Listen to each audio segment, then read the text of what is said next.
Hi everybody, my name is Lydia Clemmons. I'm the Executive Director of the A Sense of Place project here on the Clemmons family farm.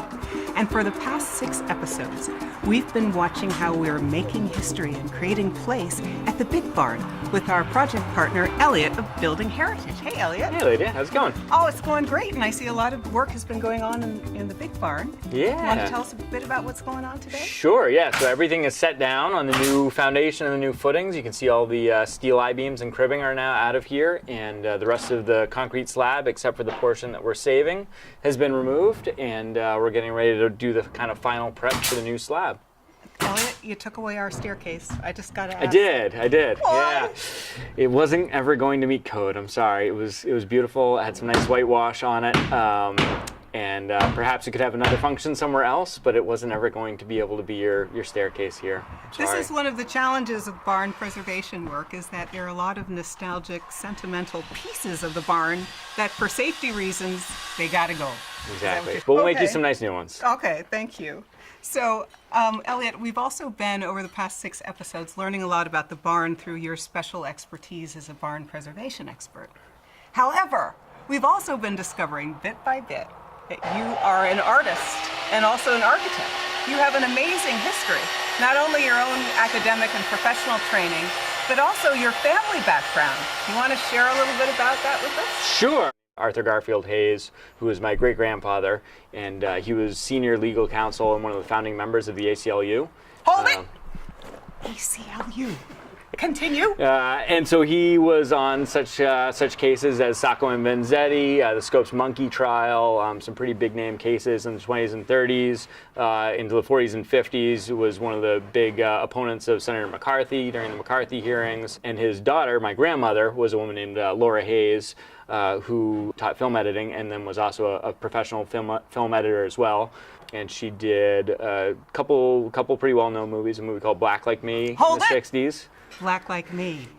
Tell me about Black Like Me. Black Like Me was the story of a white reporter who dyed his entire body black and experienced what it was like to be an African American with the background of white privilege and everything, got to experience the real life story of what the experience is like. And so she did a lot of very interesting movies like that. Another one, a documentary on Martin Luther King in the 1970, I believe.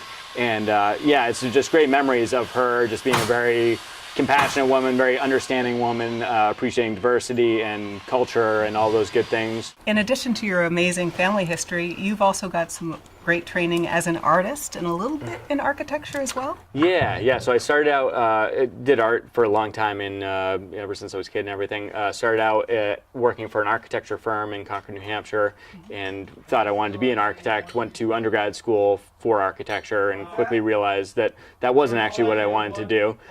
Didn't really want to be stuck in a cubicle and wanted to actually be working hands-on on buildings. Discovered that there was this profession of historic preservation, and within that, more specialized timber framing.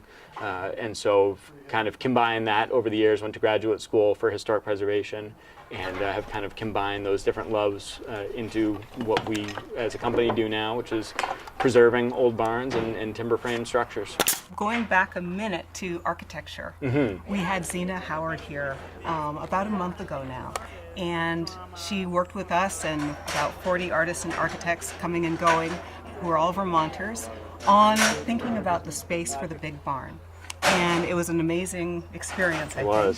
And I wanted to share with you a little bit of the video, because after her work at the Big Barn, Zena went back to my place and we did a little interview with her. And you haven't seen the footage yet, but I wanted to share a little bit with you. So I'm at the lower level where the shed house has been removed, and having this wonderful clear vista to the south side, all the way across the property, all the way back to the main house. There's a story about the materiality that's used, the wood, the concrete, the stone, everything that's been used there that can be exposed to help contribute to telling the history. Yes. That upper space, just the grandeur of the scale of the pitched form, and the most important gem I think that you have in there is the water cistern. Isn't that the most wonderful thing? It's in great shape. The wood plank flooring, You can see how that can be just brought back to life. But then the types of spaces that the community is talking about, whether it's performance spaces for dance, for aerialist, for for song, you can imagine that space accommodating it. It's got the volume and it's got the scale, and it's not overwhelming. Well, that was really a great clip of her. That was such an amazing weekend to have this woman who was here, who had her fingerprints all over the Smithsonian National Museum of African American History and Culture, and all these other amazing projects. Was just truly inspiring for me.